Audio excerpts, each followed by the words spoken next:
जरासंध मगध देशाचा राज्यकर्ता होता आणि श्रीकृष्णाच्या जीवनाशी त्याचा घनिष्ठ संबंध होता.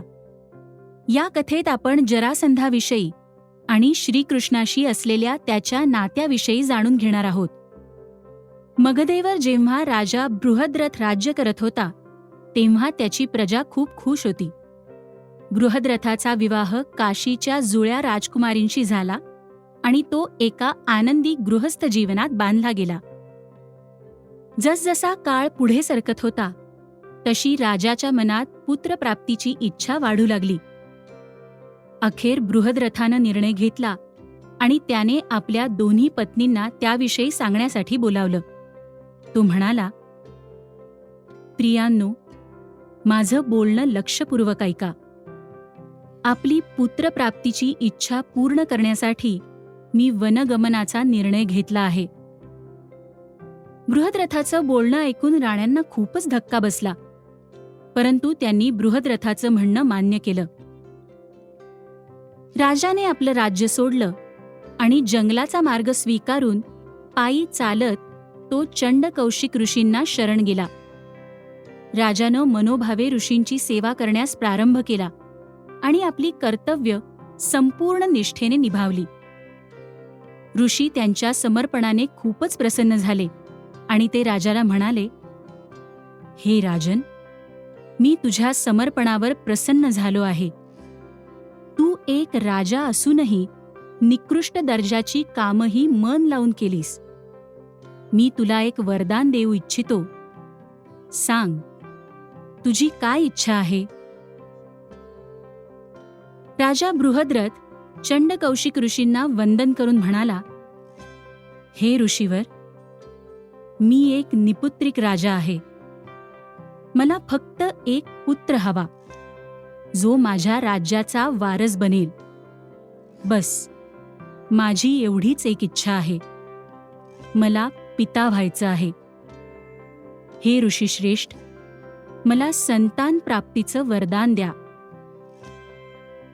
ऋषींनी राजावर दयाभाव दाखवत त्याला एक फळ दिलं आणि सांगितलं की हे फळ तुझ्या कोणत्याही एका पत्नीला दे. राजा ते दैवी फळ घेऊन वनातून आपल्या महाली परत आला. राजाला आपल्या दोन्ही पत्न्यांना आनंदित झालेलं पाहायचं होतं, म्हणून त्याने त्या फळाचे 2 समान भाग केले आणि आपल्या दोन्ही पत्न्यांना दिले. तत्पश्चात त्या दोघींच्या पोटी अर्धी अर्धी मृत मुलं जन्माला आली. हे दृश्य पाहून राजा आणि राणींना आपल्या डोळ्यावर विश्वासच बसेना. ते खूपच घाबरले. राजाने आपल्या शिपायांना आदेश दिला, ही दोन्ही अर्धी शरीरं घेऊन जा आणि राज्याच्या बाहेर फेकून द्या. मगध राज्याबाहेर जरा नामक राक्षसीला ती दोन्ही अर्धी शरीरं सापडली. ज्या क्षणी तिने ते 2 भाग वर उचलले त्या क्षणी ते दोन्ही भाग आपापसात जोडले गेले आणि त्यातून एक मूल जिवंत होऊन ते रडू लागलं. जराला एका निर्दोष बालकाची हत्या करायची नव्हती, म्हणून तिने ते मूल राजाला परत दिलं आणि घडलेला चमत्कार सांगितला. जरा राक्षसीच्या नावावरूनच राजाने आपल्या मुलाचं नाव जरासंध असं ठेवलं. जसजसे दिवस जात होते जरासंध ताकदवान बनू लागला. त्याने आपल्या साम्राज्याचा विस्तार करण्यास सुरुवात केली. विवाहापश्चात जरासंधाला 2 कन्या प्राप्त झाल्या, अस्ती आणि प्राप्ती. परंतु जरासंधालाही आपल्या गादीला वारस नसल्याची चिंता सतावू लागली. त्याच दरम्यान जरासंधाने मथुरेवर हल्ला केला, परंतु कंसाच्या सेनेने जरासंधाच्या सेनेला पराभूत केलं. जरासंध कंसावर खूप प्रसन्न झाला आणि त्याने कंसाशी आपल्या कन्यांचा विवाह करण्याचं ठरवलं. जरासंधाने आपला विश्वासू सल्लागार चाणूराला मथुरेला पाठवलं. चाणूरने कंसाला सांगितलं, राजन, मगधचे राजा तुमच्या शौर्य आणि पराक्रमाने अत्यंत प्रसन्न झाले आहेत आणि त्यांच्या दोन्ही कन्यांचा, अस्ती आणि प्राप्ती यांचा विवाह आपल्यासोबत व्हावा अशी त्यांची इच्छा आहे. त्यांना असं वाटतं की तुमच्यासारखी बहादूर व्यक्तीच त्यांच्या राज्याचा कारभार उत्तमरित्या चालवू शकेल. चाणूराच्या बोलण्याचा कंसावर चांगलाच प्रभाव पडला आणि त्याने हा प्रस्ताव स्वीकारला. जरासंध आपल्या सेनेसह आपल्या मुलींना विवाहासाठी घेऊन आला. विवाहापश्चात जरासंध आणि कंसाच्या सेनेनं मिळून कंसाचे पिता उग्रसेन महाराजांना बंदी बनवलं आणि कंसाला मथुरा राज्याचा राजा बनवण्यात आलं. आपल्या विवाहानंतर कंसाने आपली बहीण देवकीचा विवाह वसुदेवाशी लावून दिला. कंसाचं आपल्या बहिणीवर अत्यंत प्रेम होतं. परंतु देवकीच्या विवाहाच्या दिवशी सारं काही अचानकच बदललं.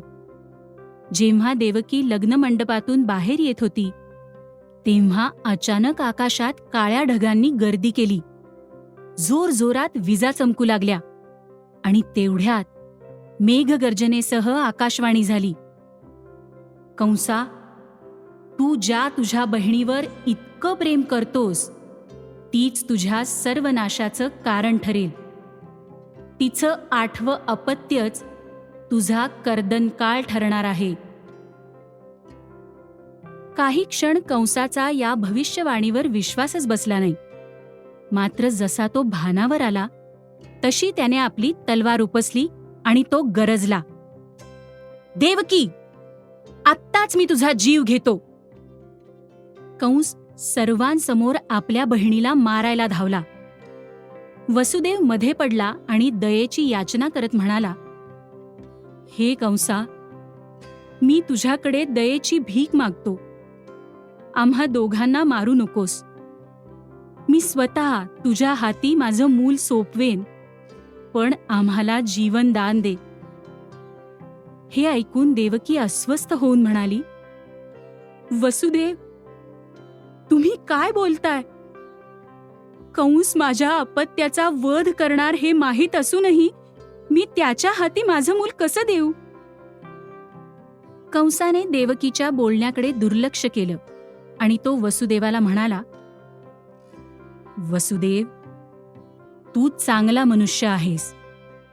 स्वतःचं वचन विसरू नकोस आणि जर तू तुझं वचन पाळलं नाहीस तर मी तुझा जीव घेईन. अर्थात सारं काही भविष्यवाणीप्रमाणेच झालं. कंसाला त्याच्या भाच्यानं श्रीकृष्णानेच मारलं आणि उग्रसेन महाराजांना पुन्हा मथुरेचा राजा बनवण्यात आलं. जेव्हा कंसाच्या पत्नींनी मगधेला जाऊन आपल्या भावाला जरासंधाला कंसाविषयी सांगितलं तेव्हा जरासंध क्रोधाग्नीने भडकला आणि त्याने कंसाच्या मृत्यूचा बदला घेण्याचा निर्णय घेतला.